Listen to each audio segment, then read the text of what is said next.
graça e a paz do nosso Senhor Jesus Cristo, o amor de Deus, o nosso Pai e a comunhão do Espírito Santo estejam com todos nós nesse dia, nesse novo ano de 2024. É com grande alegria que nós queremos celebrar esse primeiro culto, hoje dia 7 de janeiro, o primeiro culto então do ano de 2024, também agradecendo a Deus pelo tempo que Ele esteve conosco durante o ano de 2023, gratidão a esse ano e também rogando pelas suas bênçãos, pelo seu cuidado nesse novo ano de 2024, sobre a nossa vida, sobre a vida dos nossos familiares, da nossa comunidade e que possa ser um ano de crescimento, um ano onde mais pessoas possam ouvir do Evangelho, onde possam crescer na graça do Senhor e possam se tornar cada vez mais parecidas com Jesus Cristo.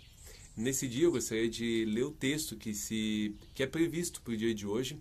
Hoje nós estamos no primeiro domingo após a Epifania, que é um tempo muito especial da igreja, onde nós nos lembramos da luz que veio a esse mundo em Cristo Jesus.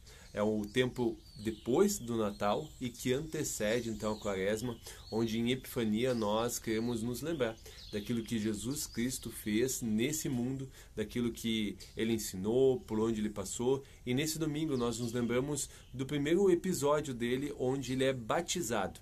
Eu gostaria de fazer a leitura desse texto conforme o Evangelho de Marcos. No capítulo 1, os versículos 9 até 11 nos dizem assim: Certo dia, Jesus veio de Nazaré, da Galileia, e João o batizou no rio Jordão. Enquanto saía da água, viu o céu se abrir e o Espírito Santo descer sobre ele como uma pomba. E uma voz do céu disse: Você é meu filho amado, que me dá grande alegria. Até aqui então a palavra. Esse é um texto muito especial, e ainda mais no momento em que nós estamos. O primeiro culto desse ano não poderia falar de outra coisa que batismo. Por quê? Porque o batismo é exatamente essa porta de entrada na comunidade cristã. É o batismo que nos insere aonde nós nos tornamos família de Deus, povo de Deus. E assim também Jesus foi batizado. É interessante notar que no capítulo 1 de Marcos, logo no início, versículo 9, um pouquinho antes, ele fala sobre João Batista, mas a primeira fala, o primeiro sinal, a primeira história que Marcos vai falar sobre Jesus é exatamente o batismo dele. Após 30 anos, basicamente escondido, porque Jesus viveu em Nazaré, provavelmente ali ajudou seus pais, foi carpinteiro durante boa parte da sua vida. O primeiro relato que nós temos dele, conforme o Evangelho de Marcos, é que ele foi batizado. E ele foi batizado por João Batista.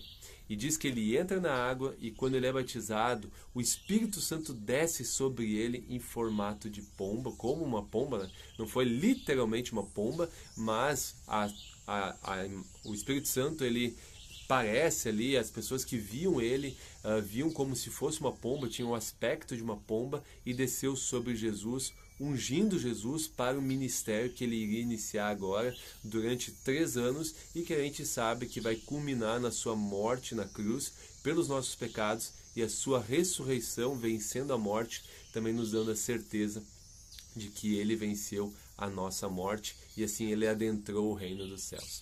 Esse episódio é muito importante por vários motivos. E eu gostaria de elencar aqui alguns deles que eu acho que é muito importante para nós nesse período aí, iniciando o nosso ano.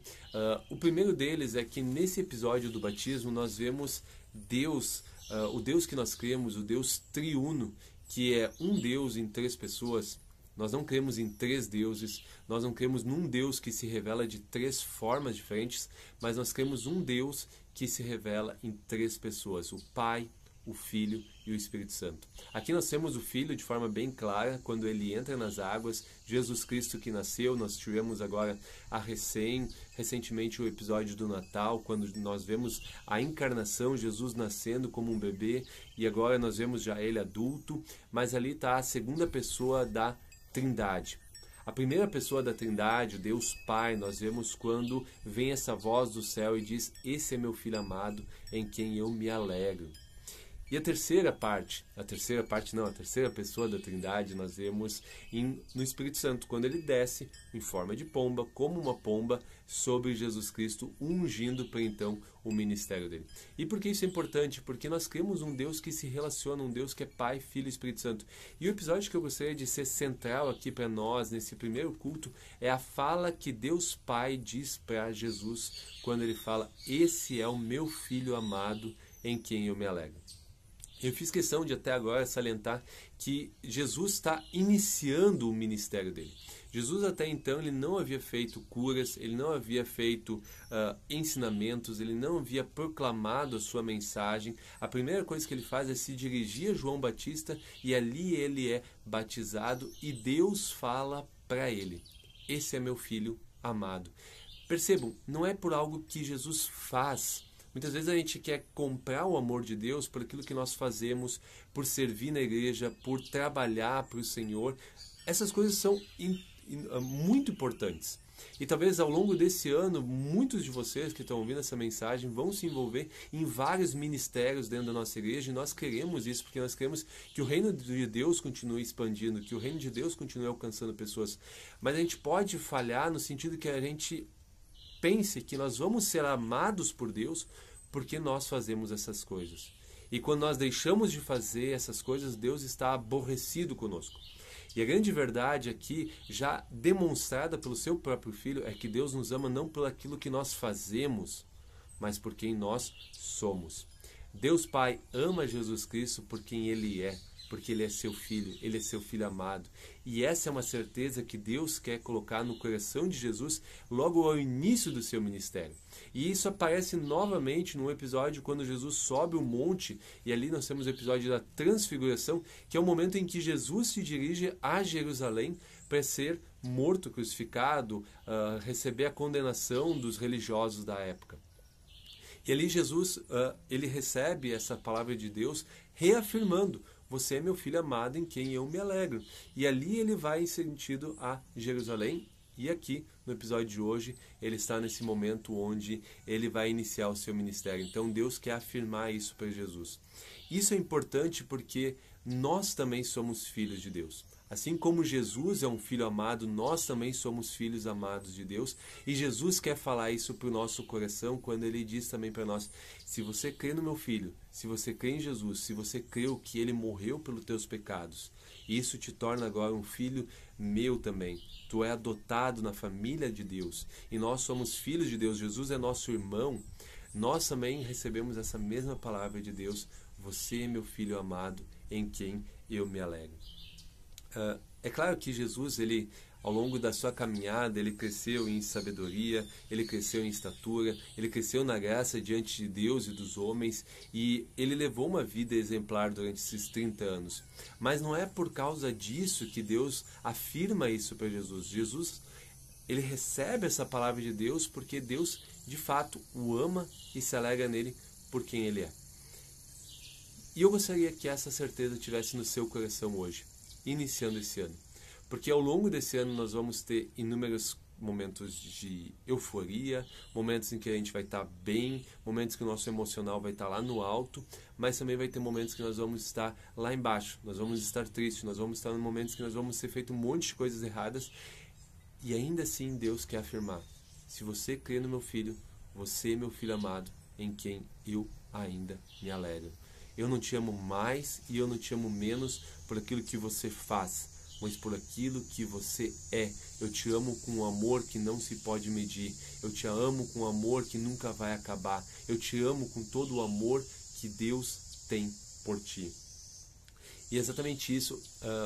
Hoje eu estou gravando agora, final do ano. Você vai ouvir esse culto no dia 7 de janeiro. Mas ontem mesmo eu estava lendo um livro do Thiago Brunet, que talvez alguns de vocês já leram, alguns de vocês conhecem, onde ele vai falar sobre destino, sobre vocação, e ele vai falar sobre as palavras que dirigem a nossa vida. Que nós podemos receber uma palavra de uma pessoa e ouvir ela para nós, e ela marcar profundamente a nossa vida. Pode ser uma palavra positiva, e nós com isso ficarmos alegres, mas normalmente as palavras negativas, elas têm um poder muito maior no nosso espírito, na nossa alma. Nós podemos ouvir vários elogios das pessoas, mas se uma pessoa nos ofender, se uma pessoa nos dizer como você é burro, como você não consegue fazer nada direito, muitas vezes a gente leva essa palavra e ela nos marca de uma forma que diz respeito como nós vamos viver, diz respeito como vai ser o nosso ano. E muitas vezes essas palavras negativas nos marcam de tal forma que nós não conseguimos fazer coisas boas por causa que aquelas palavras nos machucam. E talvez você ouviu isso durante a sua infância, talvez de pessoas que te amavam, como um pai, uma mãe, que falou uma palavra forte para você, uma palavra que te marcou, uma palavra negativa que te marcou. Talvez um professor da sua escola que, em vez de te elogiar no momento que você tirou uma nota baixa, te ofendeu e você levou essa palavra e te marcou. Talvez um técnico do futebol onde você jogava falou uma palavra áspera contra você e aquilo lá tem marcado a sua vida. Talvez no seu relacionamento, no seu casamento, com seus filhos, com alguém da sua família, uma palavra dessas negativa também te marcou.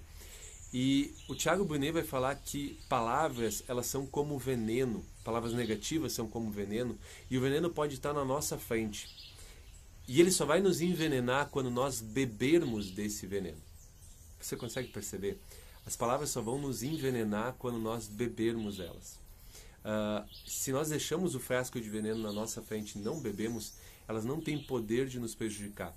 Assim, as palavras, quando elas entram no nosso ouvido, elas têm o poder de nos prejudicar quando nós damos ouvido e damos atenção e deixamos elas fazerem morada na nossa vida.